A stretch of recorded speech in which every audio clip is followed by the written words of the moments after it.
धेरै धेरै धन्यवाद छ। उहाँले दिएको संस्कारहरू 10 नम्बर क्षेत्र अन्तर्गत दक्षिणकाली नगरपालिकाबाट आउनेका राष्ट्रपति साथीहरूलाई हृदयदेखि नम्रताले मैले धन्यवाद दिएँ। आज यस कार्यक्रममा हाम्रा नेताज्यूहरू आउने क्रममा यहाँ अहिले भर्खरै पार्टीका पूर्व अध्यक्ष प्रकाश चन्द्र लोहरीज्यू आइसक्नु भएको छ। उहाँलाई आसन ग्रहणको लागि हार्दिक अनुरोध गरेँ।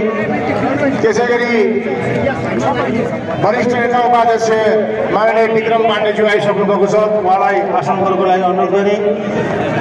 त्यसै गरी लुम्बिनी प्रदेश प्रदीप कुमार उदयजी आइसक्नु भएको छ।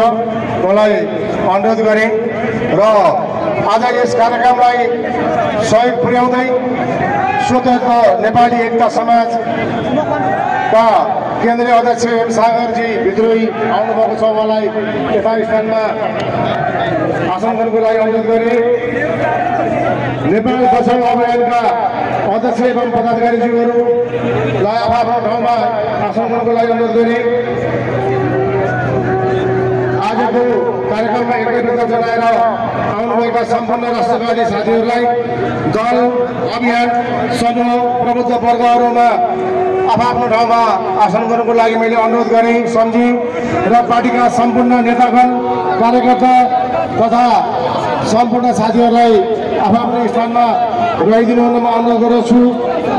त्यसै गरी आम जनसमुदायहरू र पत्रकार साथीहरूलाई आजको यस कार्यक्रममा आफ्नो ठाउँमा आसन ग्रहण गराएर गर्न अनुरोध गरेँ। त्यसै गरी हामीलाई प्रत्यक्ष प्रसारण मार्फत हामीलाई हेरिरहनुभएका सुनिरहनुभएका सम्पूर्ण राष्ट्रवादी प्रेमी समुदायमा हामी हार्दिक नमन गर्दछौँ। जय राष्ट्रवाद, जय राष्ट्रवाद।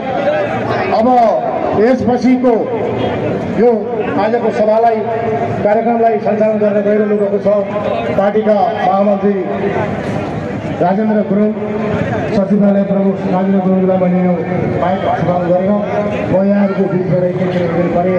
धन्यवाद। जय राष्ट्रवाद। धन्यवाद।